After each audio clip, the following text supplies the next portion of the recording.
શ્રાદ્ધ કરવાથી, પિંડદાન કરવાથી, તર્પણ કરવાથી ન થાય, એના માટેનો બીજો ઉપાય કોઈ નથી. બધા શાસ્ત્રો બધું ફંફૂસી જોયું.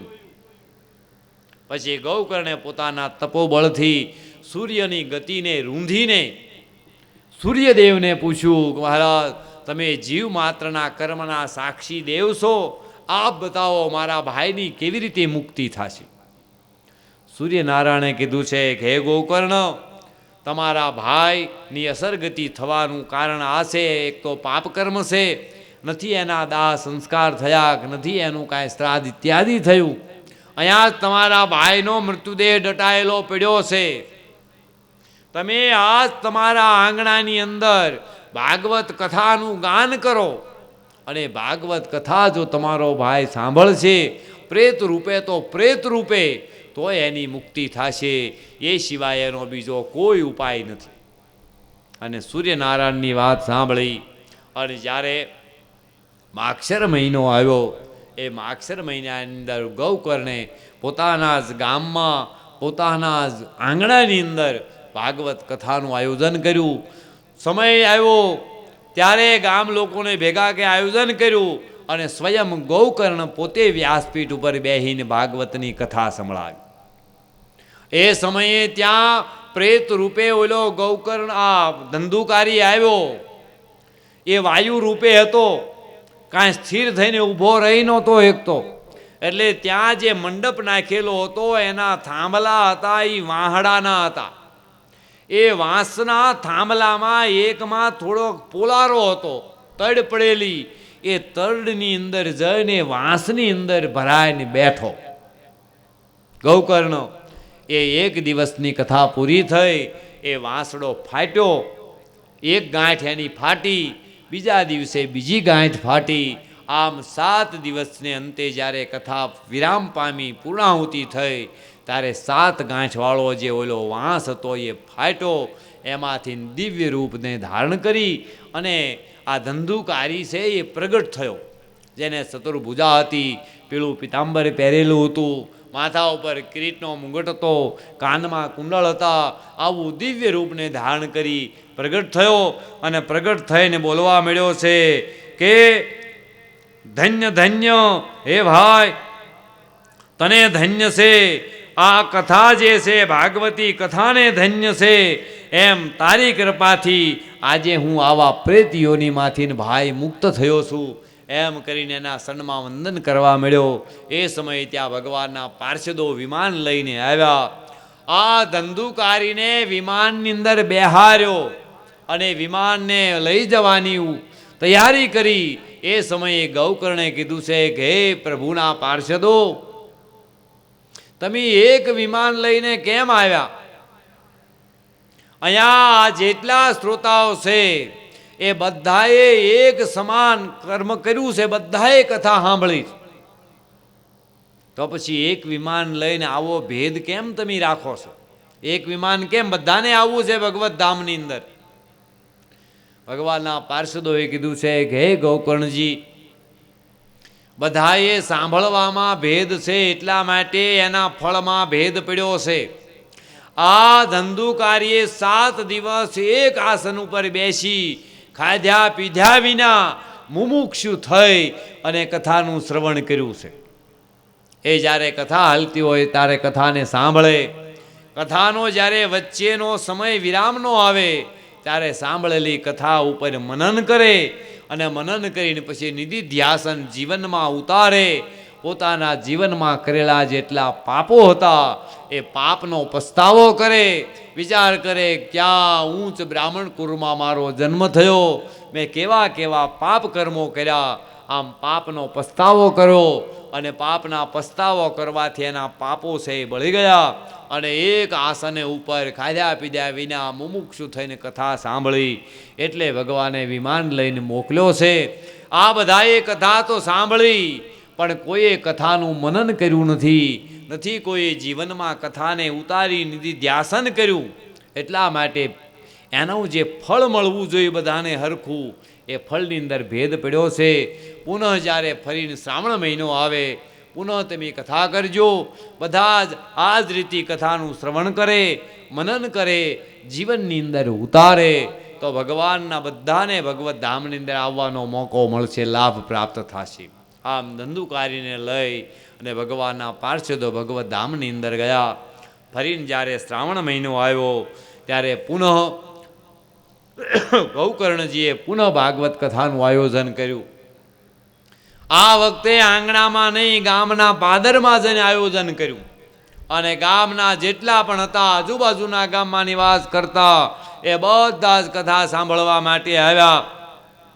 આ કથાને સાંભળે, કથાના વિરામના સમયે કથાનું મનન કરે, નિધિધ્યાસન કરે, જીવનની અંદર ઉતારે. વ્રતથી, નિયમથી કથાને બધાએ સાંભળી. કથાની જ્યારે પૂર્ણાહુતિ થઈ એ સમયે ત્યાં ભગવાનના પાર્ષદો અનેક વિમાનો લઈને ત્યાં આવ્યા. બધાને વિમાનમાં બેહારીને ભગવત ધામમાં લઈ જવા માટે તૈયાર થયા. એ સમયે ત્યાં સાક્ષાત ભગવાન પ્રગટ થયા અને એમને ગૌકર્ણને પોતાની સાથીની સાથે બાદ ભરીને મળ્યા. અને ગૌકર્ણને તો ભગવાને પોતાનું સ્વરૂપ પ્રદાન કરી આપ્યું અને સ્વયં ભગવાન ગૌકર્ણને પોતાની સાથે લઈને ભગવત ધામની અંદર ગયા. સનકાદિક કહે છે કે હે નારદજી, આ ભાગવત કથામાં કેવા કેવા પાપોમાંથી મુક્તિ થવાય એની તમે પ્રશ્ન કર્યો. તો ધંધુકારી એવો એક પાપી હતો કે જેને એક પણ પાપ એવું નહોતું જે ધંધુકારીએ ન કર્યું હોય. એવા પાપીની પણ ભાગવત કથાનું શ્રવણ કરવા માત્રથી ભગવત ધામની અંદર વાસ થયો.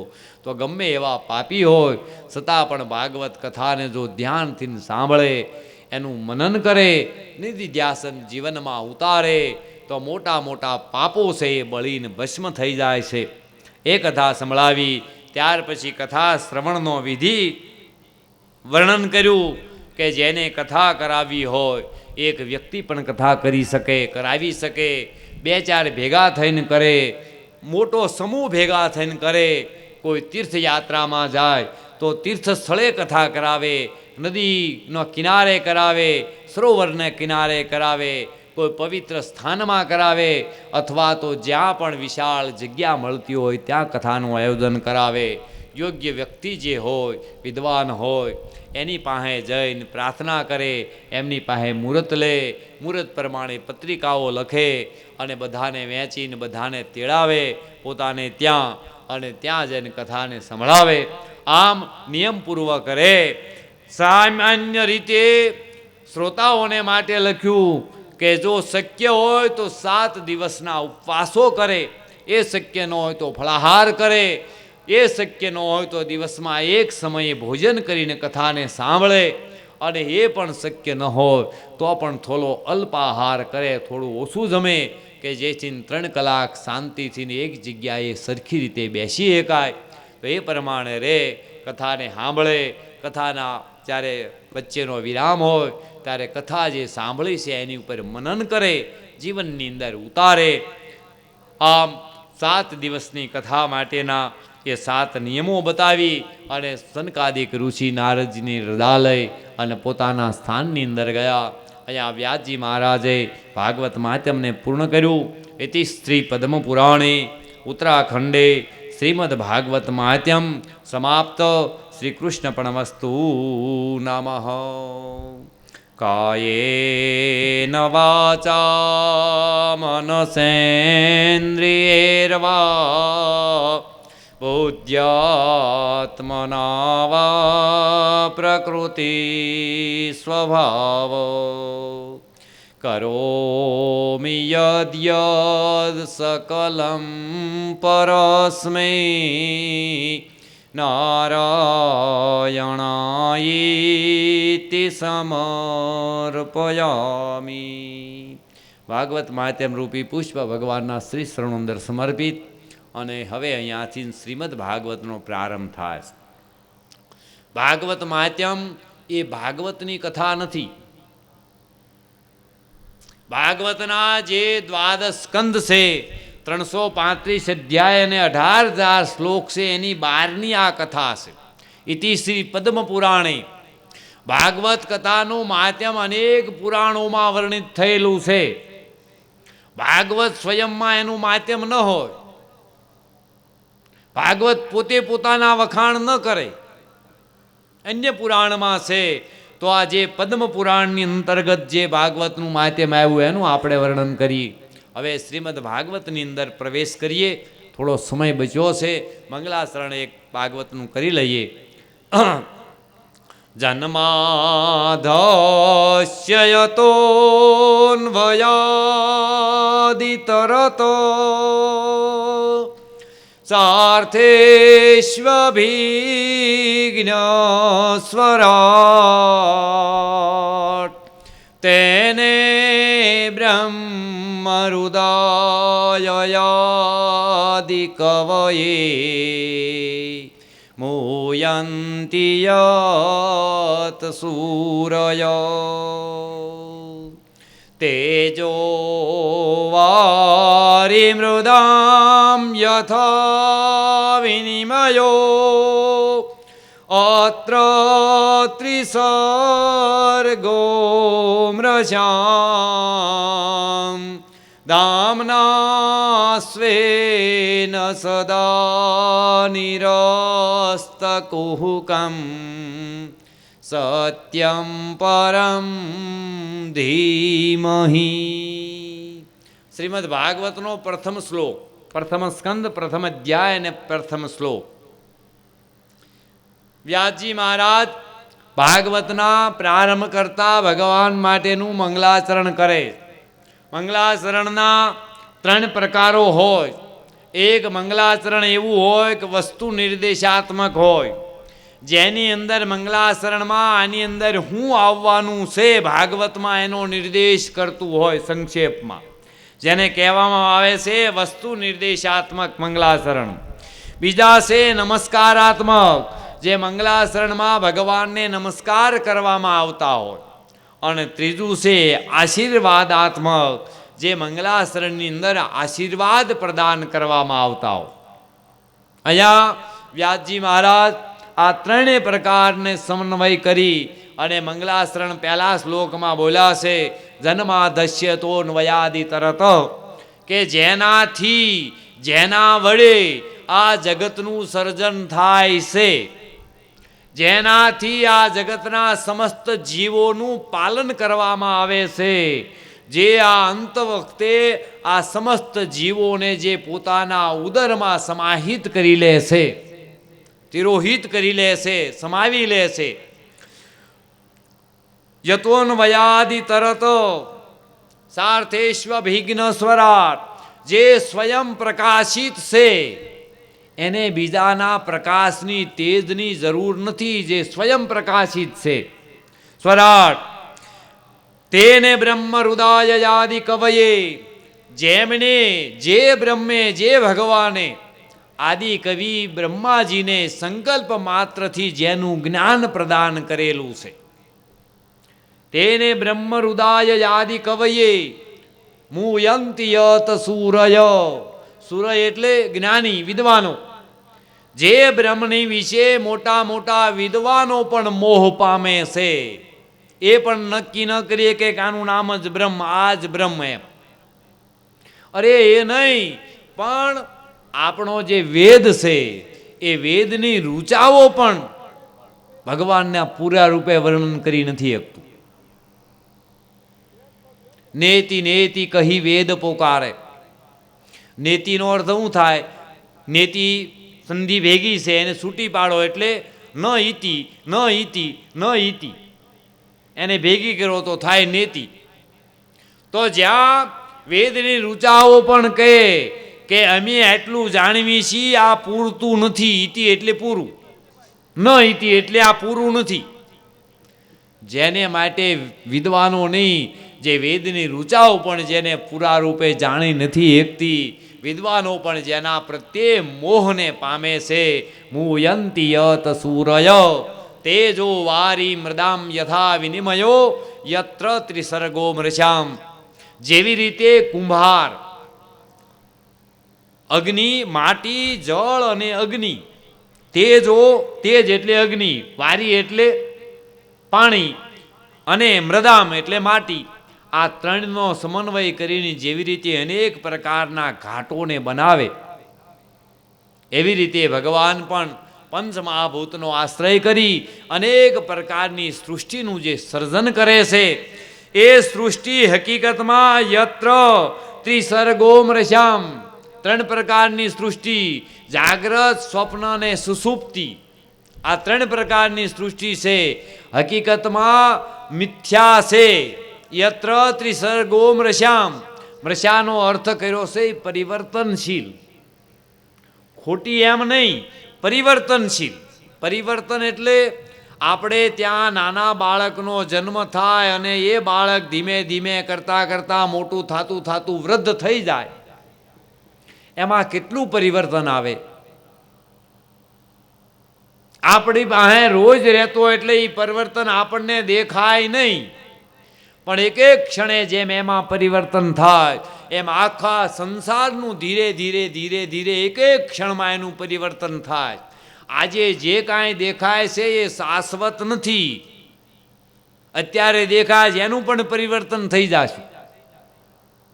અહીંયા જે વૃદ્ધો બેઠા એને ખબર છે કે એ યુવાન હતા ત્યારે જમાનો કેવો હતો ને અત્યારનો કેવો થયો. એટલે માતાઓ વૃદ્ધ છે અહીંયા બેઠા હશે, તો જેની અંદર એક એક ક્ષણની અંદર જે પરિવર્તન થઈ રહ્યું છે એ આ 3 પ્રકારની સૃષ્ટિ હકીકતમાં શાશ્વત નથી, ખોટી હોવા છતાં પણ જેનો આશ્રય કરીને સત્યવ્રત પ્રતીત થાય છે, ન હોવા છતાં હાસુ દેખાય છે, હાસુ નહીં હોવા છતાં પણ એ ધામના સ્વેન સદા નિરસ્ત કુહુકમ, એનું ધ્યાન કરવાથી, એના જપ કરવાથી જે અંતકરણમાં આવીને પવિત્ર કરે, ધામના સ્વેન સદા નિરસ્ત કુહુકમ, અનેક પાપોનો જે નાશ કરે, એ સત્યમ પરમ ધીમહિ, એવા સત્ય સ્વરૂપ પરમાત્માનું હું ધ્યાન કરું છું. વ્યાસજી મહારાજે વિચાર કર્યો, અહીંયા સત્યમ પરમ ધીમહિ લખ્યું, એના બદલે લખીએ ક્યાં હોત. ભાગવત છે એની અંદર પ્રધાન ચરિત્ર ભગવાન કૃષ્ણનું છે, તો અહીંયા લખીએ ક્યાં હો, કૃષ્ણામ પરમ ધીમહિ. સત્યમ પરમ ધીમહિ લખ્યું, એના બદલે કૃષ્ણમ પરમ ધીમહિ લખીએ ક્યાં હોત. વ્યાસજી વિચાર કર્યો, મંગળાચરણમાં પ્રથમ શ્લોકની અંદર જો કૃષ્ણમ પરમ ધીમહિ લખી તો કૃષ્ણ ભક્તો કહે છે કે આ ગ્રંથ અમારો છે. જો વ્યાસજી મહારાજે કૃષ્ણમ પરમ ધીમહિ લખ્યું, અહીંયા રામમ પરમ ધીમહિ લખી તો રામના ભક્તો કહે છે અમારો ગ્રંથ છે, અમારો છે આ. અને શિવમ પરમ ધીમહિ લખીશ તો શિવના ભક્તો કહે છે કે અમારો ગ્રંથ છે. જો એમાં દેવામ પરમ ધીમહિ લખીશ તો જે શાક્તો છે, દેવી ભક્તો છે, એ કહે છે કે ગ્રંથ અમારો છે. આ કોઈ એક સમુદાયનો ન થાય, કોઈ એક સંપ્રદાયનો ન બની જાય. એટલા માટે વ્યાસજી મહારાજે એ બધાથી પર થઈ અને સત્યમ પરમ ધીમહિ લખ્યું, એવા સત્ય સ્વરૂપ પરમાત્માનું હું ધ્યાન કરું છું. પરત બીજા શ્લોકની અંદર ભાગવતની અંદર શું આવવાનું છે એનો નિર્દેશ કર્યો. ધર્મ પ્રોજેક્તમ તકે તવોત્રમ પરમોરીર્મત શરણામ સતામ, શરણામ સતામ વૈદમ વાસ્તવમત્ર વસ્તુ શિવદમ તાપત્રયો નમૂલનમ શ્રીમદ ભાગવતે મહામુનિ કૃતે કિંવા પરેરીશ્વર સદ્યો રુદ્ય વરુણય ધેત્ર કૃતભી શુશ્રુભિસ્તત ક્ષણાત.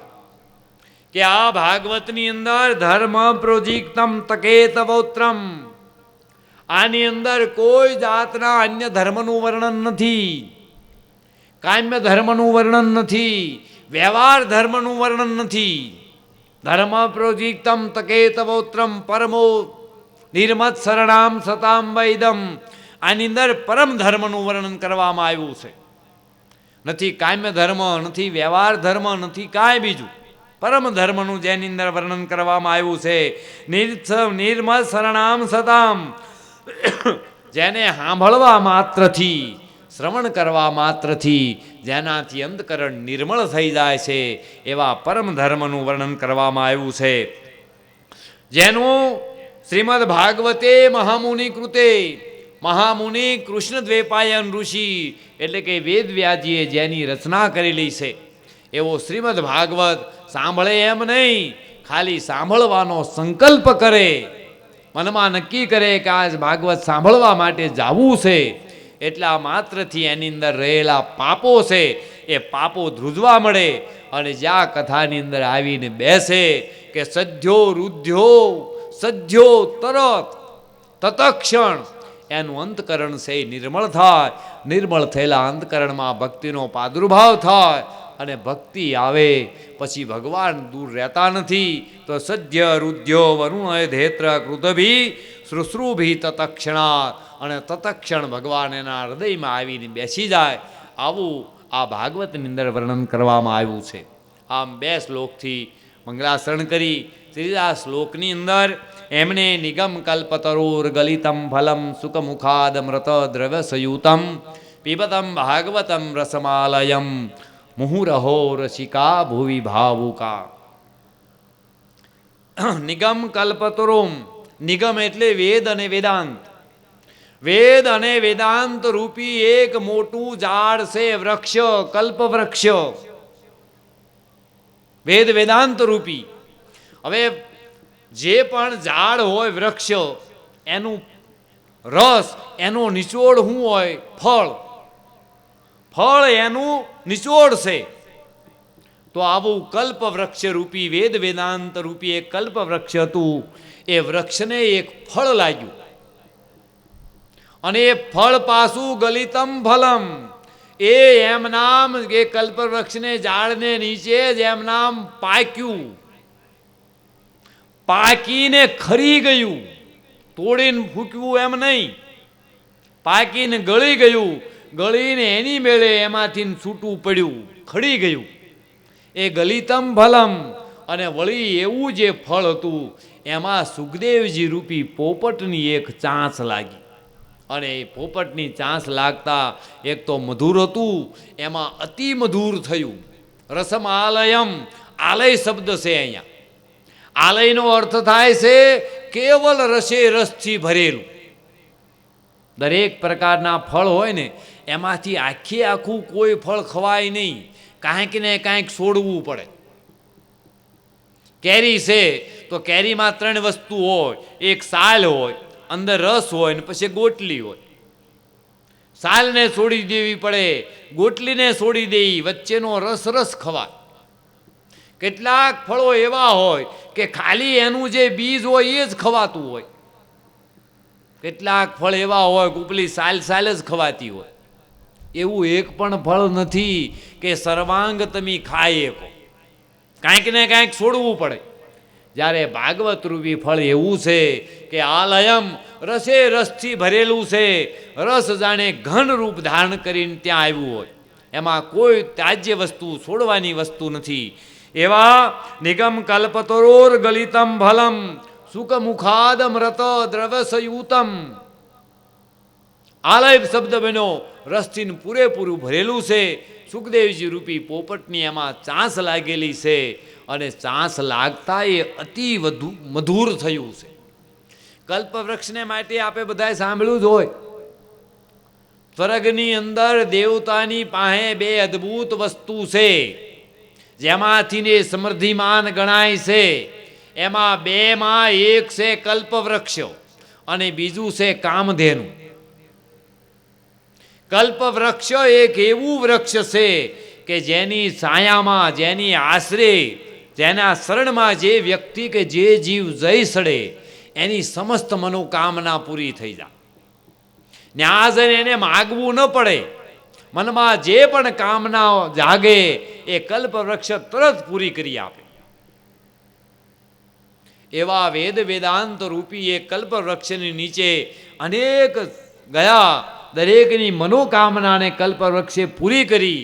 એ કલ્પવૃક્ષ નીચે એક દિવસ ફરતા ફરતા સુખદેવજી મહારાજ જઈ ચડ્યા.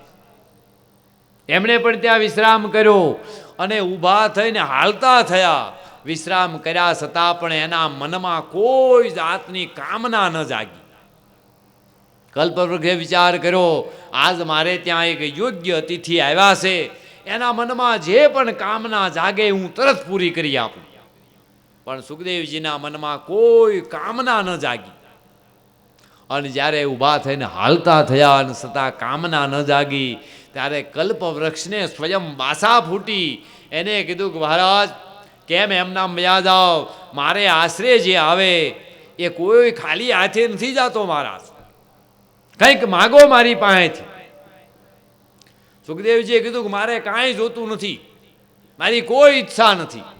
બોલે મહારાજ તમારી કાંઈ ઈચ્છા નહીં હોય, પણ મારે આંગણે આવેલાને હું ખાલી હાથે પાછો જવા નથી દેતો. તમારી જે ઈચ્છા હોય એ માગો, તમારી ઈચ્છા ન હોય તોય હું રાજી થાય એમ માનીને કાંઈક ઈચ્છા કરો. છતાંય સુખદેવજીએ કીધું કે ના ભાઈ મારે કાંઈ જોઈ નહીં, મારી કોઈ કામના નથી, કોઈ ઈચ્છા નથી. જ્યારે વારંવાર આગ્રહ કરવા છતાં પણ સુખદેવજીએ કાંઈ ન માગ્યું, ત્યારે કલ્પવૃક્ષને એમ થયું કે આ એક અતિથિ એવા છે, સામે કહેવા છતાં કંઈ માગતા નથી, તો મારી ફરજ છે કે મારી પાસે જે ઉત્તમમાં ઉત્તમ વસ્તુ હોય એને આપવી. એટલે કલ્પવૃક્ષે એમને એનું જે ફળ હતું એ ફળ લઈને સુખદેવજીને આપ્યું. લો મહારાજ તમારી ઈચ્છા નથી, હું સામે હાલીને તમને અર્પણ કરું છું. આના અધિકારી તમે છો, તમે આને લઈ લો. તમે જો આને સ્વીકારશો તો એક તો આ મધુર છે, કલ્પવૃક્ષ જેવાનું ફળ છે, પાકેલું છે, ગળી ગયેલું છે, અને તમે જો સ્વીકારશો તો મધુર તો છે એનાથી અતિ મધુર થઈ જશે. તો સુખ મુખાદ અમૃત, અમૃત સમાન જેનું રસ થઈ ગયેલો છે એવા સુખદેવજીના ચાંસ જેની અંદર લાગીને અતિ મધુર થયું છે. એ પીબત ભાગવતમ રસમાલયમ, એવા ભાગવતનું હે પ્રેમીજનો, હે ભક્તજનો, હે ભાવિકજનો, તમે સદા એનું પાન કરતા રહો. સવાર સાંજ પાન કરો, એટલું જ નહીં વારંવાર પાન કરો. આ જીવન જ્યાં સુધી રહે મરણ પર્યંત એનું પાન કરતા રહો. એટલું જ નહીં મુહુ રહો, વારંવાર જન્મો જન્માંતર એનું પાન કરતા રહો. મુહુ રહો રસિકા ભુવિ ભાવુકા, હે ભાવિકજનો. આમ ભાગવત મહાત્મ્યનું વર્ણન કર્યું. 2 શ્લોકની અંદર, એક શ્લોકમાં ભગવાનનું વર્ણન કર્યું, બીજા શ્લોકની અંદર ભાગવતની અંદર હું આવવાનું છે એનો નિર્દેશ કર્યો, અને ત્રીજા શ્લોકની અંદર ભાગવત કથાની મહાત્મ્યનું વર્ણન કર્યું. ભાગવત શું રસ છે એનું વર્ણન કરી અને વ્યાસજી મહારાજ આપણને નૈમિષારણ્યની અંદર સૂત અને સૌનકાદિના પ્રસંગની અંદર સંવાદમાં લઈ જાય છે. જે કથા કાલે આપણે બરાબર 3 વાગે આગળ વધારશું. સમય થઈ ગયો છે, કથાને અહીંયા વિરામ આપીએ. 3 વાગે બધા જ શ્રોતાઓ આવી જાજો. 3 વાગે આપણે પુનઃ કથાને પ્રારંભ કરશું. તમે જેટલા મોડા આવશો એટલી કથા મોડી ચાલુ થશે, જેટલી મોડી ચાલુ થશે એટલી મોડી વિરામ પામશે. ભલે સમયસર આવી જાજો. આપણે અહીંયા આપણું જ છે, આપણા જ ભક્તો બધા જ બેઠા છે. આપણે આમાં નથી કાંઈ વિદ્વતા બતાવી, નથી કાંઈ ખોટી વાતો કરવી. કેવલ ભાગવત શું છે, ભાગવતની કથા કઈ છે મૂળ, એ માટે આપણે કેવલ ભાગવતની કથા જ વચ્ચે કરશું. નહીં વચ્ચે ડિસ્ટર્બ કાંઈ કરીએ, નહીં કોઈ કથા લઈએ, નહીં કાંઈ ઓઠા કરીએ, નહીં કોઈ ઉદાહરણો આપીએ. તો સમયસર બધા આવી જાજો. ત્યાં સુધી કથાને વિરામ આપીએ. કાલે પુનઃ 3 વાગે કથાનો પ્રારંભ કરશું. બોલો બાલકૃષ્ણલાલ કી. ખૂબ જ દિવ્ય અને પવિત્ર વાતાવરણમાં પૂજ્ય મહારાજ શ્રીએ આપણને શ્રીમદ ભાગવત કથામૃતનું રસપાન કરાવ્યું. દરેક ભક્તોને વિનંતી કે માત્ર 2 મિનિટ માટે સભામાં પોતાનું સ્થાન જાળવી રાખે. આપણે આરતીના દર્શન કરીને પછી જ અહીંથી છૂટા પડશું. એ પહેલાં થોડીક સૂચનાઓ છે.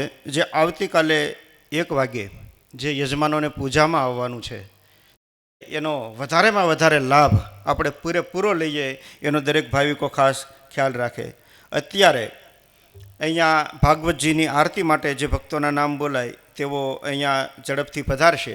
કથાના મુખ્ય યજમાન અને સહયજમાન પરિવાર જેઓ અહીંયા સ્ટેજ ઉપરથી આરતી ઉતારશે અને બીજા ભક્તો સ્ટેજની આગળના ભાગમાં નીચેથી આરતી ઉતારશે. જે ભક્તોના નામ બોલાય તેઓ અહીંયા ઝડપથી પધારી અને પૂજ્ય મહારાજશ્રીનું પુષ્પહારથી પૂજન કરશે અને પૂજ્ય મહારાજશ્રી એમને પ્રસાદી અને શાલ એ આશીર્વાદ રૂપે અર્પણ કરશે. તો કથાના મુખ્ય યજમાન ભરતભાઈ તળસીભાઈ કાંકડિયા તરપાડા જેઓ સ્ટેજ પર પધારે. રમેશભાઈ ગણેશભાઈ સંઘાણી કલ્યાણપુર જેઓ આપણા કથાના સહયજમાન છે તેઓ શ્રી પણ પધારે. ઘનશ્યામભાઈ કલ્યાણભાઈ જીવાણી ભાયાતી રાજપરા, પ્રવીણભાઈ વશરામભાઈ મોરડિયા નાના ઝીંઝાવદર, પરેશભાઈ તળસીભાઈ ડોબરિયા રામપુર, કાંતિભાઈ તુલસીભાઈ શાહપુર, જગદીશભાઈ બી લાઠિયા પીપરાળી, ઘનશ્યામભાઈ ગોપાળભાઈ અવૈયા રામપર. આ દરેક ભક્તોની વિનંતી કે તેઓ હાર લઈ અને પૂજ્ય મહારાજશ્રીને પહેરાવીને મહારાજશ્રીનું પૂજન કરશે. ભીમજીભાઈ ધરમસિંહભાઈ મુંજાણી જાળિયા, ચંદુભાઈ વાઘજીભાઈ જાસોલિયા વલભીપુર. આ ભક્તો અહીંયા મહારાજશ્રીનો હાર પહેરાવીને પૂજન કરશે અને ત્યાર પછી અહીંયા સાથે જ તેઓ આરતીમાં પણ સામેલ થશે. ખૂબ દિવ્ય અને પવિત્ર વાતાવરણમાં આપણે અહીંયા કથાનું રસપાન કરી રહ્યા છીએ. પૂજ્યપાદ સદગુરુદેવ પરમ વંદનીય શ્રી નરહરિદાસ બાપુ એમની પણ આ કથામાં એક દિવ્ય સ્વરૂપે ઉપસ્થિતિ છે. એનો અનુભવ દરેક સેવક પરિવાર આજ કરી રહ્યો છે કે જે સમર્થ સંત એનું જે સામર્થ્ય હતું, આ સમાજ માટે કંઈક કરી છૂટવાની એની તમન્ના હતી. એટલું જ નહીં પણ એમણે જે ભૂખ્યાઓને ભોજન કરાવ્યું છે, દર્દીઓને જે દવાઓ આપી છે, કદાચ એક વાક્યમાં કહેવું હોય તો એ સંત માટે એમ કહી શકાય કે ભિક્ષુકને ભોજન દિયે ગરીબને દાન, દર્દીને આપે દુવા, દયા કરી દયાવાન. એવા આ સમર્થ સંત હતા. અને એ સંતની પરમ કૃપાથી જ્યારે અહીંયા એક ભાગવત ભાગીરથીનો એક દિવ્ય પ્રવાહ આ નરહરિધામને આંગણેથી આજ વહી રહ્યો છે, ત્યારે આ કથાનું જીવંત પ્રસારણ પણ આપણે ટીવી ચેનલ મિત્ર રિયલ તેમાં થઈ રહ્યું છે. અને આ કથાનો લાભ સમગ્ર દક્ષિણ ગુજરાતની અંદર તેમજ સુરત શહેરની અંદર સૌ ઘેર બેઠા પણ દૂર દૂરથી લઈ રહ્યા છે. ત્યારે આરતીનો લાભ અહીંયા જે ભક્તો પૂજ્ય મહારાજશ્રીનું પૂજન કરવા માટે આવ્યા તે દરેક ભક્તોએ સજોડે લેવાનો છે. તો એમના પરિવારના બહેનોને પણ વિનંતી કે તેઓ ઝડપથી અહીંયા આગળના ભાગમાં પધારે. ભરતભાઈ તલસીભાઈ કાંકડિયા, રમેશભાઈ ગણેશભાઈ સંઘાણી, આમના જે બહેનો હોય કે જેઓ સજોડે આરતીનો લાભ લેવાનો હોય અને ઝડપથી આગળના ભાગમાં પધારે. ઘનશ્યામભાઈ કલ્યાણભાઈ જીવાણી ભાયાતી રાજપરા, પ્રવીણભાઈ વશરામભાઈ મોરડિયા નાના ઝીંઝાવદર, પરેશભાઈ તલસીભાઈ ડોબરિયા રામપુર. જે બહેનો આમના પરિવારમાંથી અહીંયા ઉપસ્થિત હોય તેઓ ઝડપથી આવે. કાંતિભાઈ તુલસીભાઈ શાહપુર, જગદીશભાઈ બી લાઠિયા પીપરાળી, ઘનશ્યામભાઈ ગોપાલભાઈ અવૈયા રામપુર, ભીમજીભાઈ ધરમસિંહભાઈ મુંજાણી જાળિયા, ચંદુભાઈ વાઘજીભાઈ જાસોલિયા વલભીપુર. આ કથાના મુખ્ય યજમાન અને સહયજમાન તેઓ અહીંયા સ્ટેજ પરથી આરતી ઉતારશે. અને બીજા ભાવિક ભક્તોને વિનંતી કે તેઓ સ્ટેજની નીચેના ભાગમાંથી આરતી ઉતારશે.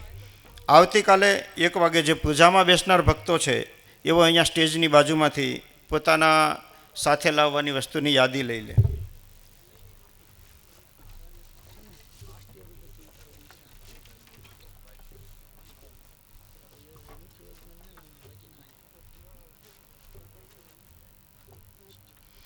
રસિકભાઈ તળસીભાઈ તરપાળાવાળાને વિનંતી કરું કે તેને આવતીકાલે બપોરે અહીંયા પૂજા માટે પધારવાનું છે. અહીંયા નીચેના સ્ટેજ ઉપર જે નામ બોલ્યા તે દરેક ભક્તો સજોડે આરતી ઉતારશે. કથાના મુખ્ય યજમાન અને સહયજમાન અહીંયા ઉપરના સ્ટેજ પરથી આરતી ઉતારશે. તો આપણે અહીંયા કથાની મંગલ આરતીના દર્શન કરીએ.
करुणावतारं संसारसारं भुजगेन्द्रहारं सदा वसन्तं हृदयारविन्दे भवं भवानी सहितं नमामि। मङ्गलं भगवान् विष्णु मङ्गलं गरुडध्वज मङ्गलं पुण्डरीकाक्षो मङ्गलाय तनोहरि। सर्वमङ्गलमाङ्गल्ये शिवे सर्वार्थसाधिके शरण्ये त्र्यम्बके गौरी नारायणे नमोऽस्तुते नारायणे नमोऽस्तुते।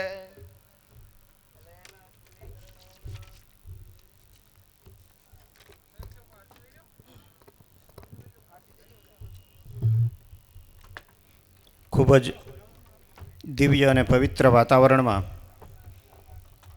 ભાગવતજીની અહીંયા આપણે આરતીના દિવ્ય દર્શન કર્યા. આવતીકાલે ફરીથી ખૂબ સમયસર અહીંયા કથામાં બપોરના 3 વાગે શરૂ થશે, તો દરેક ભક્તો કથામાં પધારે.